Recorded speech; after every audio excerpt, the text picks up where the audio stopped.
Seorang pemuda biasa dari Depok membuka satu folder data tanpa tahu isinya akan mengguncang dunia. Dalam diam, ia menyerahkan lokasi rahasia Presiden Venezuela kepada Donald Trump. Resikonya, identitasnya sendiri. Karena setelah rahasia ini terbongkar, hidupnya tak pernah benar-benar aman lagi. Jangan lupa like video ini, subscribe channel Naskah Pejuang, nyalakan loncengnya, dan tulis di kolom komentar kalian berasal dari mana. Jangan di-skip, tonton sampai habis, karena setiap detik ceritanya penuh ketegangan dan membuat kalian tak habis pikir atas apa yang terjadi. Hujan turun pelan di Depok sore itu, membasahi aspal sempit di antara deretan rumah kontrakan yang saling berhimpitan. Dari luar, tidak ada yang istimewa dari sebuah kamar berukuran 3 x 3 meter di lantai 2 bangunan tua itu. Cat dindingnya mengelupas, kipas angin berdecit pelan, dan bau kopi sachet bercampur debu memenuhi udara. Namun di dalam kamar itulah, hidup seorang pemuda yang kelak mengguncang peta kekuasaan dunia berjalan tanpa seorang pun menyadarinya. Namanya Arga.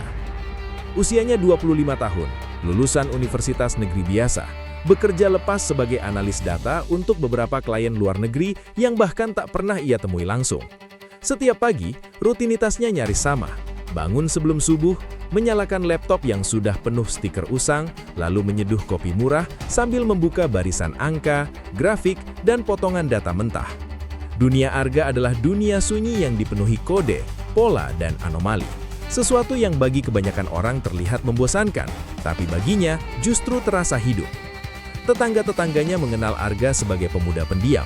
Ia jarang ikut nongkrong, jarang terlihat pacaran, dan lebih sering pulang larut malam setelah duduk berjam-jam di depan layar. Ibunya di kampung mengira Arga bekerja di kantor komputer, entah apa artinya. Ayahnya sudah lama meninggal, meninggalkan beban tanggung jawab yang membuat Arga terbiasa mengandalkan dirinya sendiri sejak muda. Tak ada yang tahu bahwa sejak SMA, Arga memiliki kemampuan aneh membaca data. Ia bisa melihat hubungan di antara potongan informasi yang tampak acak. Di kepalanya, angka bukan sekedar angka. Mereka seperti cerita yang menunggu disusun. Ketika orang lain melihat kebisingan, Arga melihat pola.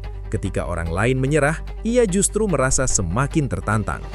Kemampuan itu mengantarnya ke dunia lepas yang samar, tempat klien-klien asing meminta bantuan untuk memetakan tren, memprediksi pergerakan, atau membersihkan data kotor. Arga tak pernah bertanya terlalu jauh. Selama bayarannya masuk dan pekerjaannya menantang, itu sudah cukup. Ia terbiasa bekerja di wilayah abu-abu, tapi selalu menjaga satu prinsip, tidak terlibat politik, tidak menyentuh urusan negara. Setidaknya itulah yang ia yakini. Sore itu, setelah menyelesaikan proyek kecil tentang analisis log server untuk sebuah perusahaan keamanan digital, Arga membuka satu folder lama di hard drive eksternalnya. Folder itu berisi kumpulan data mentah yang ia kumpulkan bertahun-tahun, sisa-sisa proyek, potongan informasi publik, dan arsip yang menurutnya menarik untuk dianalisis suatu hari nanti. Ia menyebutnya kuburan data, bukan untuk tujuan tertentu, hanya karena ia tak pernah benar-benar bisa melepaskan sesuatu yang belum dipahaminya. Hujan semakin deras ketika Arga mulai memindai ulang salah satu set data. Awalnya, semuanya tampak biasa, log perjalanan, koordinat, waktu, dan metadata yang tersebar acak. Namun semakin lama ia menatap layar, ada sesuatu yang mengganggu instingnya. Polanya terasa terlalu rapi untuk disebut kebetulan, tapi terlalu tersembunyi untuk disebut kebetulan biasa. Arga mengernyit. Jarinya bergerak cepat di atas keyboard, memanggil skrip analisis sederhana yang biasa ia gunakan untuk bermain dengan data. Grafik demi grafik muncul, saling bertumpuk, membentuk irama yang tak kasat mata. Ia menyesap kopi yang sudah dingin, sama sekali tak menyadari waktu yang terus berjalan. Ini aneh, gumamnya pelan. Data itu bukan milik klien manapun yang ia ingat. Ia mencoba menelusuri asalnya, menggali metadata lama, dan menemukan bahwa potongan informasi itu berasal dari berbagai sumber publik. Citra satelit terbuka, laporan logistik, sinyal komunikasi yang sudah lama dideklasifikasi. Tidak ada yang ilegal, tidak ada yang rahasia. Namun ketika digabungkan, semuanya membentuk sesuatu yang seharusnya tidak terlihat. Arga berhenti sejenak, menatap layar dengan napas tertahan. Ada rasa tak nyaman yang perlahan merambat di dadanya, seperti seseorang yang tanpa sengaja membuka pintu ke ruangan yang seharusnya terkunci. Ia menutup laptop sebentar, berdiri, dan membuka jendela kecil kamarnya. Suara hujan dan klakson kendaraan di kejauhan menyambutnya. Depok tetap sama, acak, bising, dan tak peduli. Dunia di luar kamarnya berjalan normal, seolah tak ada apa-apa yang berubah. "Jangan lebay," katanya pada diri sendiri sambil tersenyum tipis. "Cuma data." Ia kembali duduk dan membuka laptop lagi. Malam itu, Arga tidak tahu bahwa langkah kecilnya, keputusan sederhana untuk memeriksa ulang sebuah folder lama, akan menjadi awal dari rangkaian peristiwa yang tak bisa ia hentikan. Ia tidak tahu bahwa di balik layar laptopnya, bayangan kekuasaan, intelijensi, dan kepentingan global suatu hari akan bergerak menuju satu titik kecil di peta, kamar sempit di Depok. Untuk saat ini, ia masih pemuda biasa, masih bebas, masih percaya bahwa hidupnya berada sepenuhnya bawah kendalinya. Dan ia sama sekali belum siap menghadapi apa yang akan datang. Arga terbangun dengan mata perih dan kepala berat. Jam di ponselnya menunjukkan pukul 5:17. Ia tertidur di kursi, laptop masih menyala, layar redup memperlihatkan barisan angka yang beku. Hujan sudah berhenti, menyisakan udara lembab yang masuk melalui jendela setengah terbuka. Sesaat ia lupa di mana dirinya berada, sampai rasa gelisah semalam kembali menghantam dadanya. Ia menegakkan badan, menutup jendela, lalu menatap layar dengan lebih fokus. Data itu masih ada, tidak berubah, tidak menghilang, seolah menunggu untuk dipahami lebih jauh. Arga menarik napas panjang. Biasanya ketika menemukan pola aneh, ia akan menyimpannya untuk nanti. Tapi kali ini berbeda. Ada sesuatu dalam struktur datanya, keselarasan waktu, pengulangan koordinat dan jeda komunikasi singkat yang terasa terlalu presisi, terlalu disengaja. Ia merasa seperti berdiri di tepi jurang informasi, dan sekali melangkah tak ada jalan kembali. Ia mulai dari hal paling dasar, membersihkan data, menghapus noise, menormalisasi waktu, menyamakan format. Proses itu memakan waktu berjam-jam, tapi Arga menikmatinya. Tangannya bekerja otomatis, pikirannya fokus, dunia luar menghilang. Ketika hasil akhirnya muncul, jantungnya berdegup lebih cepat. Polanya kini terlihat jelas, bukan satu titik, bukan satu jalur, melainkan serangkaian pergerakan yang selalu berakhir di area yang sama, namun tidak pernah pada waktu yang sama. Koordinatnya berpindah dalam radius sempit, seperti seseorang yang sengaja menghindari kebiasaan. Setiap pergerakan diikuti jeda komunikasi singkat, lalu senyap total. "Ini bukan orang biasa," gumam Arga. Ia membuka peta digital dan menandai koordinat itu satu persatu. Wilayahnya bukan kawasan wisata, bukan pusat kota, dan bukan zona konflik aktif. Justru sebaliknya, daerah yang tampak membosankan, nyaris tak diperhatikan siapapun. Tidak ada yang istimewa di sana, setidaknya menurut catatan publik. Arga bersandar, mencoba menenangkan diri. Ia pernah melihat pola serupa, tapi biasanya terkait eksekutif perusahaan besar atau figur penting yang bepergian diam-diam. Namun skala kehati-hatian dalam data ini berada di level yang berbeda, terlalu rapi, terlalu bersih. Ia menelusuri satu lapis lebih dalam, menggunakan sumber terbuka. Ia mencocokkan waktu pergerakan dengan laporan pengiriman logistik, lalu dengan citra satelit resolusi rendah yang tersedia gratis. Butuh kesabaran ekstra. Gambar-gambar itu buram, tertutup awan, dan sering terlambat berminggu-minggu. Namun di sela-sela kekurangan itu, ia menemukan kejanggalan kecil, perubahan bayangan bangunan, pergeseran kendaraan, dan satu struktur sementara yang muncul lalu menghilang. Arga merasakan tengkuknya meremang. "Kenapa ini tidak muncul di mana-mana?" bisiknya. Ia tahu jawabannya sebelum pertanyaan itu terucap, karena tidak ada satupun sumber yang berdiri sendiri cukup kuat untuk mencurigakan. Semuanya tampak normal, hanya ketika disatukan, disilang, diselaraskan, dan dibaca dengan sudut pandang tertentu, maknanya muncul. Jejak digital yang terlupakan. Sesuatu yang terlalu kecil untuk diperhatikan, terlalu tersebar untuk disatukan, dan terlalu membosankan untuk dikejar oleh sistem besar. Intelijen dunia mencari sinyal keras, percakapan, transaksi besar, pergerakan pasukan. Mereka jarang mengejar bisikan. Arga mengejar bisikan. Siang menjelang tanpa ia sadari. Perutnya kosong tapi ia tak peduli. Ia terus menggali, mencatat, memetakan. Setiap temuan kecil seperti potongan puzzle yang mengunci satu sama lain. Dan perlahan gambaran itu mulai menyerupai sesuatu yang jauh lebih besar dari sekedar individu penting. Ketika ia akhirnya berhenti, tangannya bergemetar ringan. Ia telah mempersempit lokasi itu ke satu area spesifik, bukan alamat, bukan bangunan tunggal, melainkan zona aman bergerak, tempat yang dirancang untuk tidak pernah menjadi pusat perhatian, namun selalu siap menampung seseorang yang sangat ingin menghilang. Arga menutup laptop dan berdiri, berjalan mondar-mandir di kamar sempitnya. Otaknya berteriak agar ia berhenti, menghapus semua ini, berpura-pura tak pernah melihat apapun. Namun rasa ingin tahunya, musuh sekaligus sahabatnya, menahan langkah itu. "Kalau ini benar," katanya pelan, "ini gila." Ia tidak menyebut nama, tidak berani, tapi bayangan itu sudah terbentuk di kepalanya. Seorang figur yang selama ini menjadi teka-teki global. Seseorang yang dicari, dibicarakan, namun tak pernah benar-benar terlihat. Arga duduk kembali, menatap layar yang kini gelap. Ia hanyalah seorang pemuda dari Depok, tidak punya senjata, tidak punya kuasa, dan tidak punya niat mengguncang dunia. Tapi data tidak peduli siapa yang membacanya. Kebenaran akan tetap ada, menunggu seseorang cukup nekat untuk menyusunnya. Di luar, kehidupan berjalan seperti biasa. Penjual gorengan lewat, motor melintas, anak-anak berteriak di gang sempit. Tak satu pun dari mereka tahu bahwa di sebuah kamar kecil, jejak digital yang selama ini terabaikan baru saja disatukan. Dan sejak saat itu, Arga bukan lagi sekedar pengamat. Ia telah menjadi bagian dari sesuatu yang jauh lebih berbahaya daripada yang bisa ia bayangkan. Arga menghabiskan 2 hari berikutnya dalam keadaan setengah sadar. Ia tetap keluar membeli makan, tetap menjawab pesan klien, tetap tersenyum singkat pada tetangga. Namun pikirannya tak pernah benar-benar meninggalkan data itu. Setiap kali menutup mata, koordinat dan garis waktu muncul kembali, berputar seperti roda yang tak bisa dihentikan. Pada malam ketiga, ia menyerah.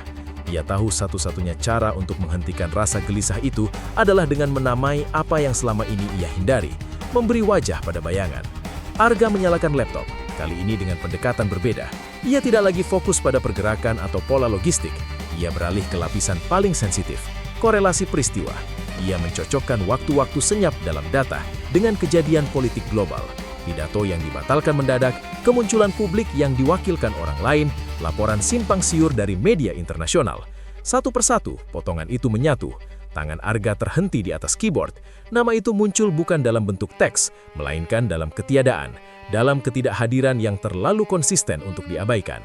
Seorang presiden yang seharusnya terlihat, terdengar, dan terlacak, namun justru menghilang dengan cara yang terlalu rapi. Tidak mungkin, napas Arga tercekak. Ia membaca ulang catatannya, mencari kesalahan. Ia berharap menemukan celah logika, asumsi yang keliru, atau kebetulan yang terlalu dipaksakan. Namun semakin ia mencoba menyangkal, semakin kuat kesimpulan itu menancap. Data ini berkaitan langsung dengan Presiden Venezuela.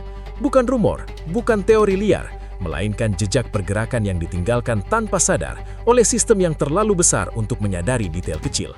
Arga merasakan dingin menjalar di punggungnya. Ia bukan siapa-siapa. Ia tidak seharusnya mengetahui hal seperti ini. Ia memejamkan mata lama, lalu membuka kembali layar. Kali ini, ia menggali lebih dalam, ke wilayah yang selama ini ia hindari. Forum-forum arsip lama, laporan yang sudah dikubur media, dan transkrip pidato yang direvisi berulang kali. Semua publik, semua legal. Namun ketika disatukan, mereka membentuk narasi yang mengerikan. Presiden itu tidak bersembunyi di tempat megah, tidak di bunker canggih, tidak di wilayah yang dijaga ketat. Ia bergerak di ruang abu-abu, memanfaatkan kelelahan dunia terhadap berita yang sama. Menghilang bukan dengan kekuatan, tapi dengan kebosanan. Arga tersenyum pahit, cerdas, sangat cerdas. Namun kecerdasan itu kini terbaca olehnya. Ia menutup laptop dengan kasar dan berdiri. Dadanya terasa sesak. Untuk pertama kalinya sejak ia mengenal dunia data, Arga benar-benar takut. Bukan pada apa yang akan terjadi, tapi pada apa yang sudah ia pegang. Informasi ini bukan sekedar temuan menarik. Ini adalah mata uang, senjata, umpan. Nilainya jauh lebih berbahaya dari yang ia bayangkan. Arga berjalan ke kamar mandi, membasuh wajah dengan air dingin. Pantulan dirinya di cermin tampak sama. Mata lelah, rambut acak-acakan, kaos lusuh. Tidak ada yang berubah. Namun ia tahu sesuatu di dalam dirinya telah bergeser. Ini bukan urusanmu, katanya pada bayangan sendiri. Hapus saja. Ia kembali ke kamar, membuka laptop, dan menyorot folder data itu. Jarum jam berdetak keras di telinganya. Satu klik, semuanya bisa lenyap. Tidak ada yang akan tahu. Dunia akan tetap berputar seperti biasa. Tangannya gemetar. Ia teringat ayahnya yang selalu berkata bahwa pengetahuan adalah tanggung jawab, bahwa melihat sesuatu berarti memikul beban untuk bersikap. Arga dulu menganggap itu omong kosong idealis. Kini, kata-kata itu menghantuinya. Ia tidak menghapus apapun. Sebaliknya, ia mengamankan data itu, mengenkripsi, menduplikasi, dan menyimpannya di beberapa lokasi terpisah. Bukan karena ia berniat menggunakannya, tapi karena nalurinya berteriak bahwa ini belum selesai. Saat proses itu berjalan, sebuah pikiran mengusik benaknya. Jika ia, seorang analis lepas dari Depok, bisa menyusun ini, mengapa intelijen dunia tidak? Jawabannya datang cepat dan menakutkan. Mereka mungkin bisa, atau mungkin sudah, tapi sistem besar bergerak lambat, terikat prosedur, politik, dan ego. Arga bebas dari semua itu. Ia tidak punya atasan, tidak punya agenda. Ia hanya mengikuti data kemanapun ia pergi. Dan data itu membawanya ke nama yang mengguncangkan dunia. Laptop berbunyi pelan, menandakan proses selesai. Arga duduk terdiam, menatap layar kosong. Ia merasa seperti baru saja menyeberangi garis tak terlihat. dari pengamat menjadi saksi. Di luar, malam Depok kembali ramai, tawa, suara motor, kehidupan yang berjalan tanpa beban. Arga menyandarkan kepala ke dinding, menutup mata. Ia belum tahu apa yang akan ia lakukan dengan kebenaran ini. Tapi satu hal pasti, sejak malam itu, hidupnya tidak lagi sederhana. Ia telah menyentuh data gelap, dan data gelap jarang membiarkan siapapun begitu saja. Arga menunda selama 3 hari penuh. Ia pergi bekerja seperti biasa, menyelesaikan proyek kecil, membalas email klien dengan kalimat profesional yang dingin. Namun, setiap malam, ketika kamar kembali sunyi, pikirannya selalu kembali pada satu hal. Data itu kini tidak lagi netral. Ia sudah mengenali nilainya. Dan pengetahuan sekali dikenali tak bisa dipura-pura tak ada. Pada malam keempat, sebuah email masuk ke kotak masuk sekundernya. Alamat lama yang jarang ia gunakan, hampir terlupakan. Subjeknya kosong, pengirimnya hanya rangkaian huruf dan angka yang tampak acak. Arga menatap layar lama sebelum membukanya. Isinya singkat, terlalu singkat. I think you're looking at the right problem. We should talk. Tidak ada tanda tangan, tidak ada ancaman, tapi Arga tahu ini bukan kebetulan. Seseorang telah memperhatikannya, seseorang yang tahu apa yang sedang ia lihat. Jantungnya berdetak lebih cepat, namun anehnya ia tidak panik. Ia sudah menyiapkan kemungkinan ini sejak ia memilih untuk tidak menghapus data. Ia membalas dengan kalimat netral, tanpa detail, tanpa pengakuan. Beberapa menit kemudian, balasan datang dengan instruksi yang lebih spesifik, mengarah ke jalur komunikasi terenkripsi yang jauh di luar kebutuhan percakapan biasa. Arga menghela napas panjang sebelum mengikuti petunjuk itu. Percakapan berlangsung singkat, dingin dan penuh jeda. Lawan bicaranya tidak pernah menyebut nama, jabatan, atau negara. Namun pertanyaannya terlalu terarah untuk disebut spekulasi. Mereka tahu kerangka besar temuannya. Yang mereka uji adalah satu hal, seberapa jauh Arga benar-benar memahami apa yang ia pegang. Ia menjawab secukupnya, tidak berbohong tapi juga tidak membuka semua kartu. Beberapa jam setelah percakapan itu berakhir, Arga menyadari sesuatu yang membuat tengkuknya merinding. Akses ke salah satu arsip publik yang ia gunakan selama ini berubah, bukan ditutup, hanya dipercepat. Data yang biasanya tertunda kini muncul hampir real time. Seseorang membuka pintu, sengaja. Itu adalah undangan. Arga tahu apapun yang ia lakukan setelah ini tidak lagi bersifat pribadi. Keputusannya akan memicu rangkaian peristiwa yang tak bisa ia kendalikan. Tapi justru karena itulah ia melangkah. Ia menyusun laporan ringkas, bukan cerita lengkap, bukan analisis panjang, hanya inti, pola, korelasi, dan satu kesimpulan yang ditulis dengan hati-hati. Ia menghapus semua opini, semua asumsi emosional. Ia membiarkan data berbicara. Laporan itu dikirim melalui jalur yang telah ditentukan. 2 hari berlalu tanpa respons. Arga mulai bertanya-tanya apakah ia telah melakukan kesalahan fatal. Namun pada hari ketiga, dunia seolah bergeser sedikit. Berita internasional berubah nada. Diskusi tentang Venezuela yang sempat stagnan kembali menghangat. Media Amerika mulai mengangkat isu kehilangan jejak dengan bahasa yang lebih tajam. Di balik layar, sesuatu bergerak. Arga tidak tahu kapan tepatnya informasinya menembus lingkaran kekuasaan tertinggi. Ia hanya merasakan dampaknya. Aktivitas aneh di jaringannya meningkat, pemindaian halus, nyaris sopan. Tidak ada serangan, tidak ada peringatan, hanya kehadiran. Keraguan di sisi lain perlahan runtuh. Data Arga diverifikasi, disilang, diuji ulang oleh tim yang jauh lebih besar dengan sumber yang jauh lebih dalam. Dan hasilnya mengarah ke satu kesimpulan yang sama. Temuan itu valid, mengganggu, dan terlalu berharga untuk diabaikan. Di Gedung Putih, diskusi berubah dari apakah ini mungkin menjadi bagaimana jika ini benar. Arga tidak pernah mendengar nama Donald Trump disebut secara langsung. Namun ia tahu informasi seperti ini tidak berhenti di meja analis. Ia naik, melewati lapisan demi lapisan skeptisisme, sampai akhirnya mencapai orang-orang yang terbiasa mengambil keputusan besar dengan data yang belum tentu sempurna. Keraguan berubah menjadi perintah. Sementara itu, Arga menjalani hari-harinya dengan perasaan terpisah dari realitas. Ia berjalan di antara orang-orang yang tak tahu apa-apa pun, menyembunyikan beban yang terlalu besar untuk dibagi. Setiap suara motor yang berhenti terlalu lama difrontakan membuatnya tegang. Setiap email masuk membuat dadanya mengeras. Ia tidak lagi sendirian dalam pikirannya. Suatu malam, pesan singkat masuk melalui kanal yang sama. Kali ini tidak ambigu. Stand by. Things are moving fast. Arga membaca pesan itu berulang kali. Tidak ada ancaman, tidak ada penjanji, tapi maknanya jelas. Apapun yang telah ia mulai kini berada di luar tangannya. Di belahan dunia lain, rencana disusun, simulasi dijalankan, opsi diperdebatkan. Informasi dari seorang pemuda tak dikenal di Depok kini menjadi salah satu variabel dalam operasi tingkat tinggi yang bisa mengubah arah politik internasional. Arga menutup laptop dan duduk di lantai bersandar pada tempat tidur. Tangannya gemetar bukan karena takut semata, tapi karena kesadaran penuh bahwa ia telah menjadi penghubung antara dunia yang tak pernah ia bayangkan akan disentuhnya. Ia tidak tahu bagaimana akhir dari semua ini. Ia tidak tahu siapa yang akan jatuh, siapa yang akan menang. Yang ia tahu hanya satu, sebuah pesan kecil dikirim melalui jalur rahasia telah menembus tembok paling kuat di dunia. Dan ketika Gedung Putih bergerak, tak ada yang benar-benar aman dari dampaknya. Pergerakan itu tidak diumumkan, tidak ada pidato, tidak ada bocoran resmi, tidak ada dokumen yang bisa ditelusuri publik. Namun bagi mereka yang terbiasa membaca perubahan kecil, dunia terasa bergeser. Beberapa penerbangan dialihkan tanpa penjelasan. Aktivitas logistik militer meningkat di titik-titik yang tak pernah muncul di peta berita. Dan di balik semua itu, sebuah operasi mulai dijalankan. Sunyi, cepat, dan tanpa ruang untuk kesalahan. Arga merasakannya dari jarak jauh. Saluran komunikasi yang sebelumnya dingin kini menjadi lebih singkat. Instruksi datang dalam bentuk potongan waktu. Online now, send update, confirm last data. Tidak ada lagi pertanyaan filosofis, tidak ada uji kepercayaan. Fase analisis telah berakhir. Dunia telah memutuskan untuk bertindak. Yang mengirim pembaharuan terakhir bukan karena ada data baru, melainkan karena pola lama mulai menunjukkan percepatan. Zona aman bergerak itu menyempit, jeda komunikasi semakin pendek. Seseorang di dalam lingkaran target tampaknya sadar bahwa waktu mereka hampir habis. Arga tahu apa artinya. Di belahan dunia lain, tim-tim kecil bergerak melintasi perbatasan dengan identitas yang tidak tercatat.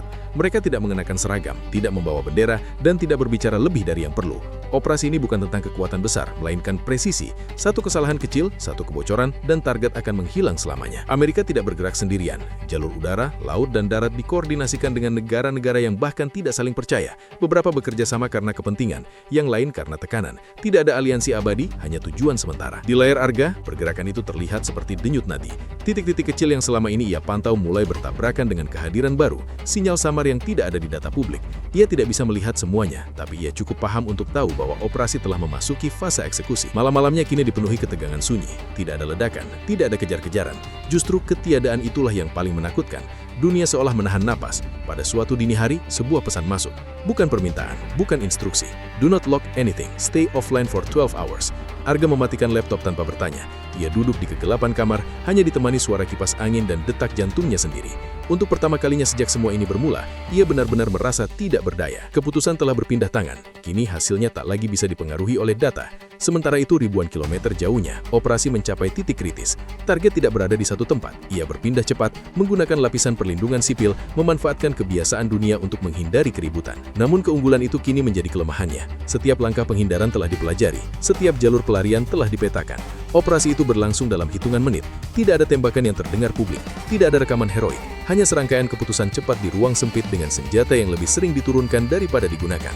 Resiko terbesar bukan kematian, tapi kehilangan target. Ketika semuanya berakhir, dunia tidak langsung tahu.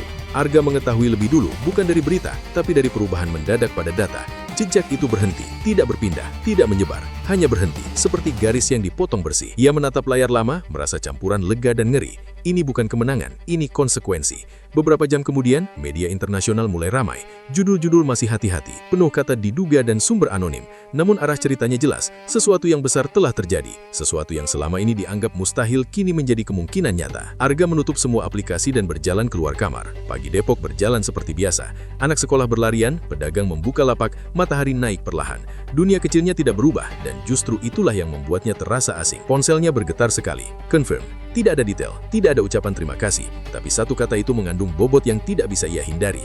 Operasi penangkapan global telah berhasil, dan data yang ia susun di kamar sempit itu telah menjadi salah satu pemicunya. Arga kembali ke kamar, duduk di tepi tempat tidur dan menunduk. Ia tidak merasa bangga, ia tidak merasa menang.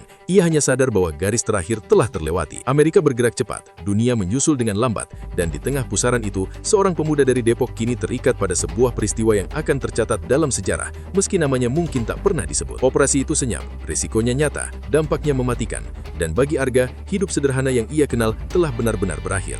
Berita itu meledak tanpa aba-aba. Awalnya hanya kilasan singkat di saluran internasional, breaking news dengan narasi yang masih berhati-hati. Kata-kata seperti diamankan, dalam penguasaan, dan sumber berwenang berulang kali digunakan, seolah media takut menyebutkan kebenaran secara utuh. Namun, dalam hitungan jam, keraguan runtuh. Nama yang selama ini mengambang dalam spekulasi akhirnya diucapkan lantang. Presiden Venezuela telah ditangkap. Dunia tersentak.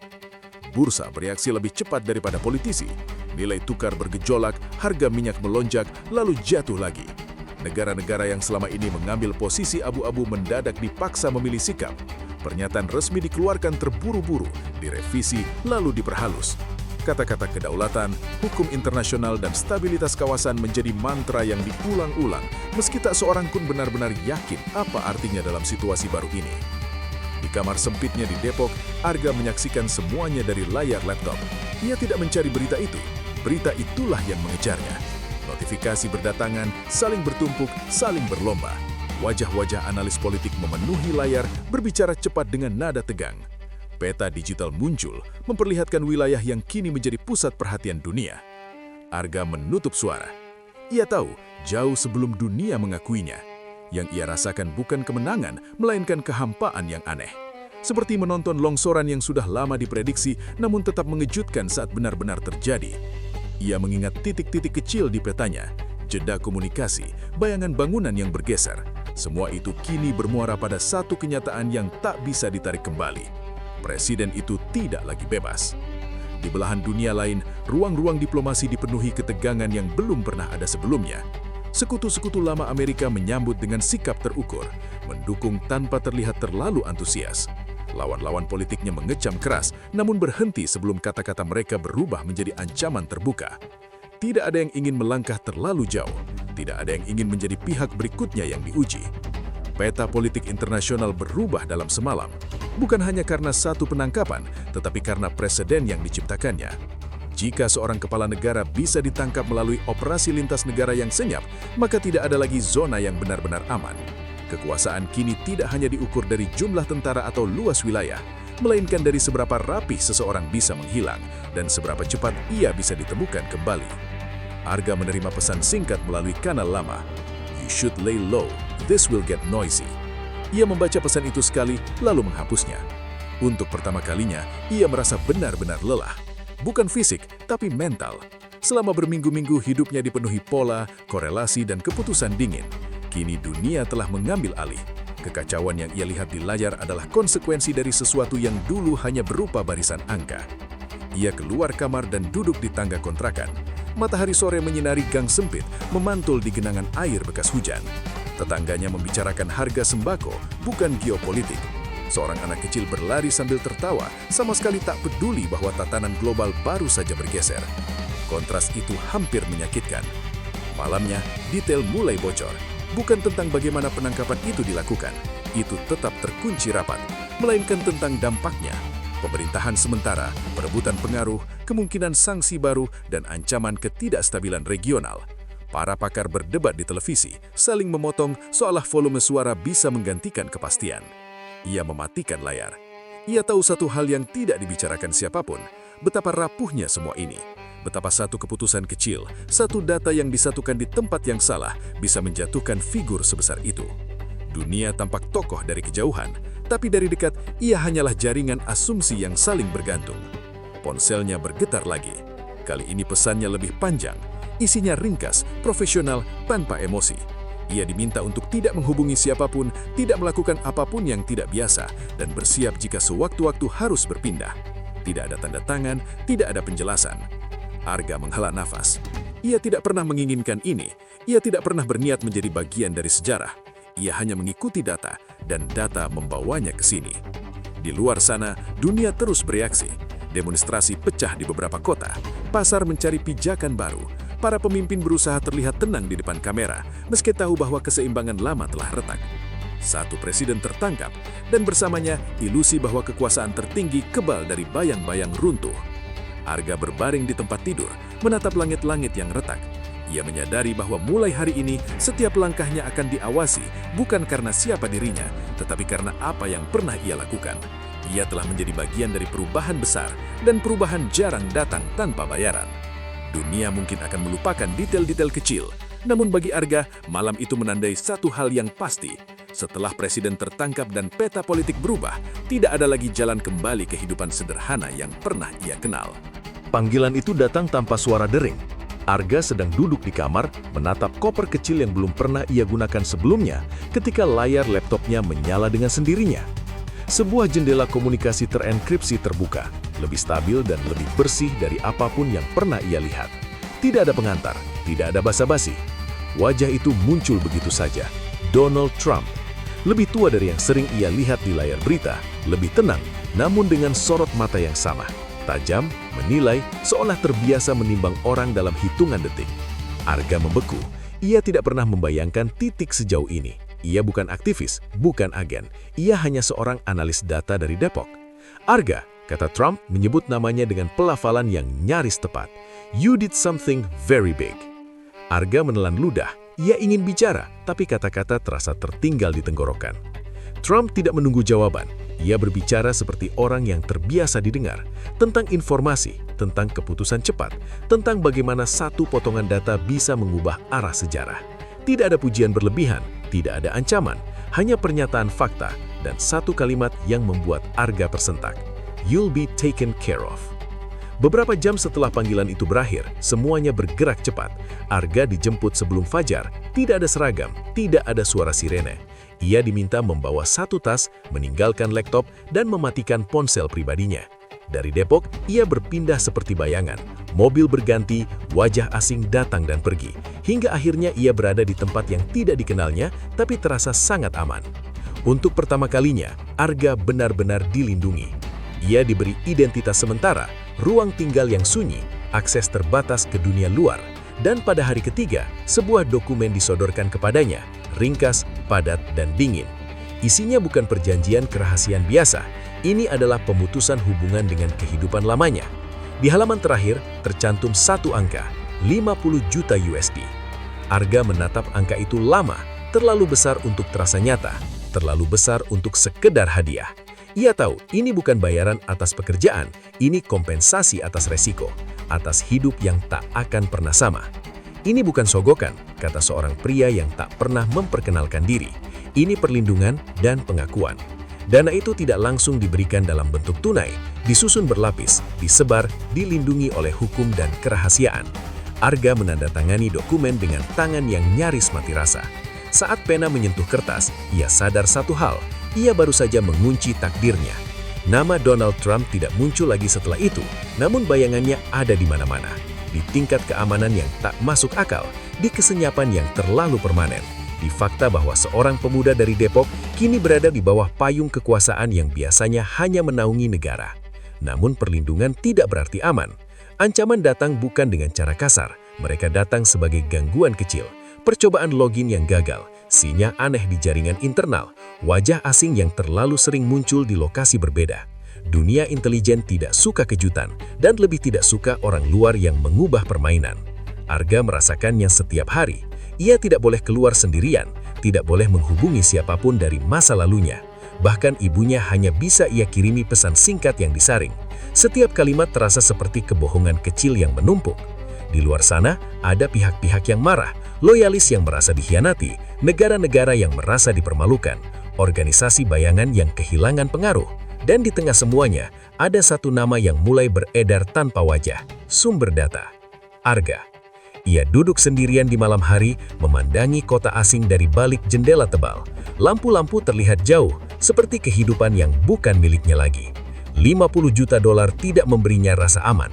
Uang itu justru terasa seperti tanda di punggungnya, penanda bahwa ia berharga, dan karena itu diburu. Sebuah laporan singkat diserahkan kepadanya, upaya pendekatan, upaya pelacakan, upaya intimidasi halus, semuanya gagal untuk sementara. Tapi pesan di balik laporan itu jelas, permainan belum selesai.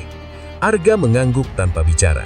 Ia akhirnya memahami harga sebenarnya dari temuannya. Bukan uang, bukan ketenaran, melainkan hidup dalam bayang-bayang selamanya. Ia bukan lagi pemuda biasa dari Depok, ia adalah variabel yang tak diinginkan dalam persamaan global. Dan variabel seperti itu, cepat atau lambat, selalu berusaha dieliminasi. Hadiah telah diberikan, perlindungan telah disiapkan. Kini, yang tersisa hanyalah pertanyaan, siapa yang akan datang pertama kali? Keselamatan atau ancaman yang tak lagi mau menunggu? Arga mulai memahami arti diburu ketika perlindungan terasa lebih seperti penjara daripada perisai. Hari-harinya diatur oleh jadwal yang tidak ia buat. Pintu dibuka dan ditutup oleh orang lain. Rute berubah tanpa pemberitahuan. Nama tempat tidak pernah disebut. Ia belajar membaca wajah. Siapa yang gugup, siapa yang terlalu tenang, siapa yang menyembunyikan sesuatu. Dunia yang dulu ia kenal melalui data kini menampakkan wujud manusianya. Sunyi, penuh jedah, dan berbahaya.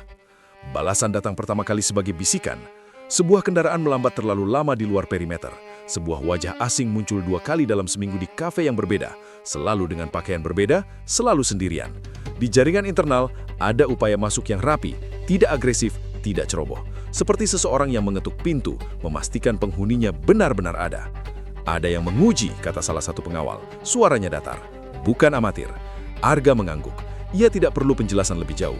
Ia sudah tahu bahwa informasi sebesar itu menciptakan gelombang, dan gelombang selalu menarik pemburu. Agen bayangan datang tanpa bendera. Mereka tidak mewakili negara secara resmi, tidak pula organisasi yang bisa disebutkan di meja konferensi. Mereka bergerak di ruang abu-abu di antara hukum dan kekerasan dengan satu tujuan, menutup kebocoran.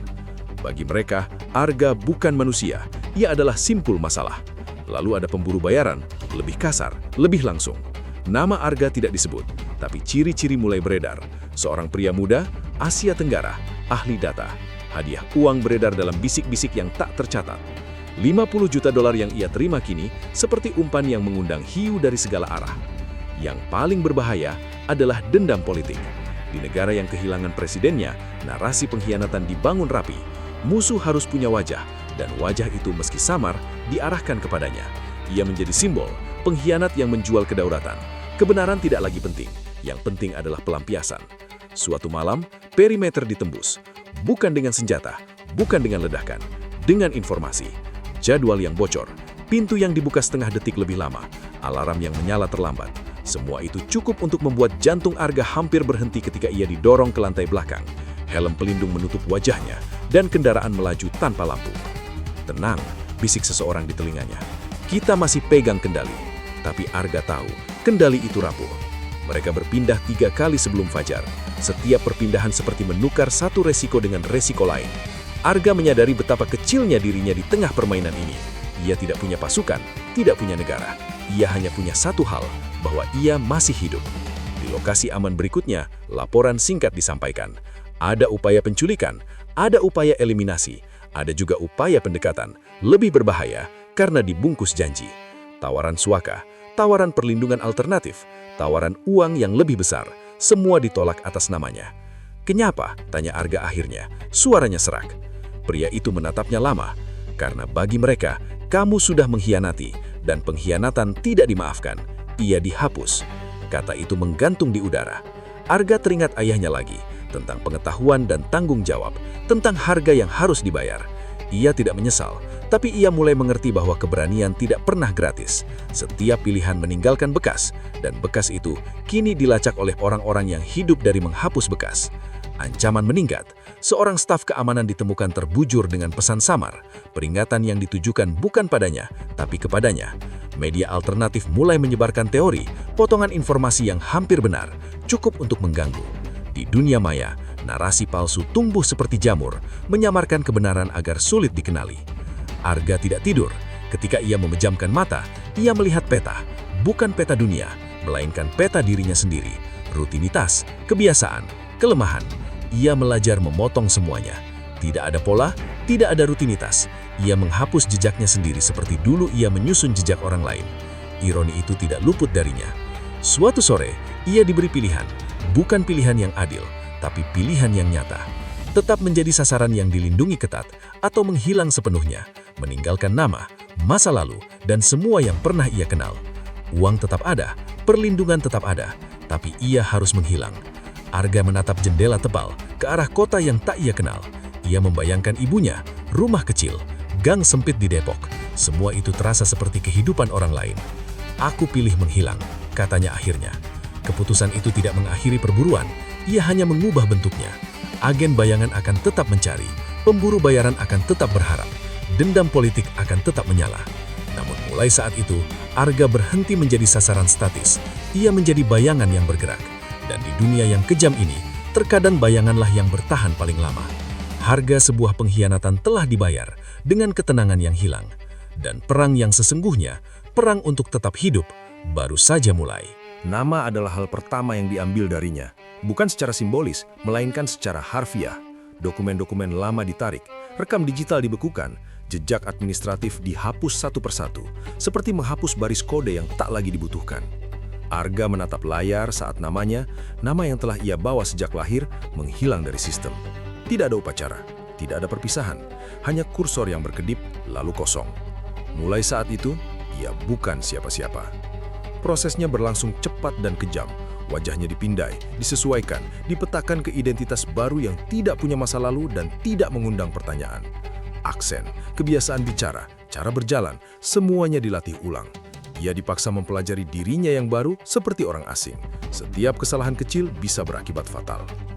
Lupakan Arga, kata pelatihnya dengan suara datar. Ia tidak pernah ada. Yang paling sulit bukan kehilangan uang atau kebebasan, melainkan memutus hubungan dengan masa lalu yang masih hidup, ibunya. Ia diberi waktu singkat, satu pesan terakhir. Tidak boleh menjelaskan, tidak boleh meminta pengertian, hanya kalimat sederhana yang aman dibaca siapapun.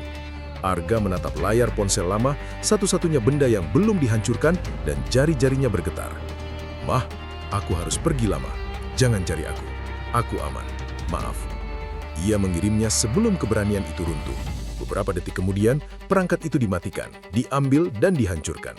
Arga menunduk, merasakan sesuatu di dadanya robek pelan-pelan. Uang itu, 50 juta dolar, tetap ada, aman, terlindungi, tapi kini terasa seperti beban mati.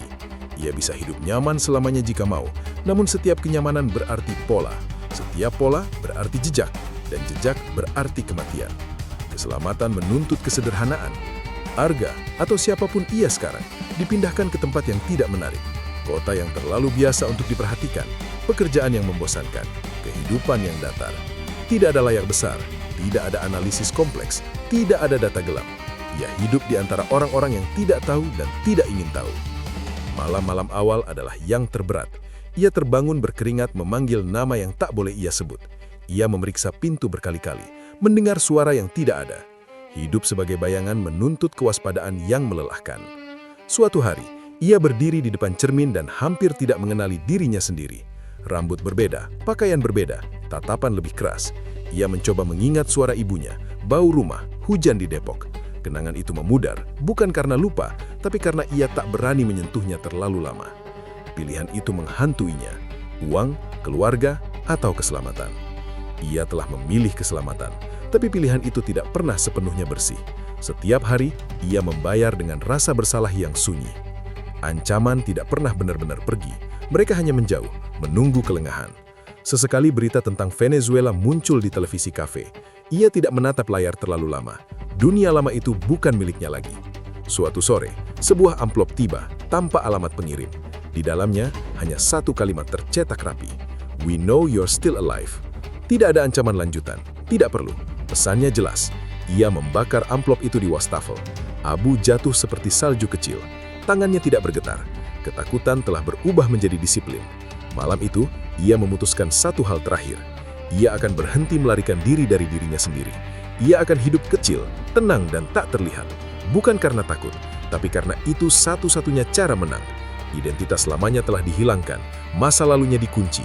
Keluarganya ia lepaskan dengan luka yang tak akan sembuh sepenuhnya. Namun ia masih hidup. Dan di dunia yang membunuh tanpa suara, bertahan hidup adalah satu-satunya bentuk perlawanan yang tersisa. Dunia tidak pernah benar-benar berhenti bergerak setelah rahasia itu terbongkar. Ia hanya menyesuaikan diri, seperti air yang menemukan celah baru setelah bendungan runtuh. Tahun-tahun berlalu dan peristiwa yang dulu mengguncang halaman depan kini menjadi catatan kaki dalam buku sejarah. Dibahas di ruang kuliah, diperdebatkan di forum politik, lalu perlahan memudar. Bagi dunia, semuanya telah selesai. Bagi lelaki yang dulu bernama Arga, tidak pernah benar-benar berakhir. Ia hidup dengan nama lain di kota lain, di negara yang tidak punya hubungan emosional dengannya. Rumahnya nyaman, tidak mewah, tidak mencolok. Rekeningnya cukup untuk membeli hampir apapun yang ia inginkan, namun keinginannya sendiri telah lama mati. Kekayaan itu seperti danau yang tenang, dalam, gelap, dan tak pernah ia sentuh lebih dari sekedar permukaannya. Setiap pagi ia bangun tanpa alarm, membuat kopi dengan tangan yang kini lebih tenang, dan membaca berita dengan jarak emosional yang nyaris dingin. Ia melihat dunia dari kejauhan, seperti seseorang yang pernah berada di pusat badai, dan kini hanya mengamati awannya lewat. Kadang, nama itu muncul lagi, Presiden Venezuela, dalam konteks pengadilan, dampak regional, atau perubahan rezim, narasinya selalu rapi, terlalu rapi. Tidak ada yang membicarakan detail-detail kecil yang sebenarnya menentukan segalanya. Tidak ada yang menyebut jejak digital, pola sunyi, atau seorang pemuda dari gang sempit di Depok. Dan memang seharusnya begitu. Ia berjalan di taman kota pada sore hari, duduk di bangku kayu, memperhatikan orang-orang yang tertawa tanpa beban, anak-anak berlari, pasangan berdebat ringan, orang tua memberi makan burung. Semua itu terasa nyata, namun sekaligus jauh, seperti hidup yang dipinjamkan, bukan dimiliki. Ia sering bertanya pada dirinya sendiri, apakah ini kemenangan? Dari satu sudut pandang, jawabannya jelas. Ia selamat, ia kaya, ia bebas dari kekhawatiran materi yang dulu menghantuinya.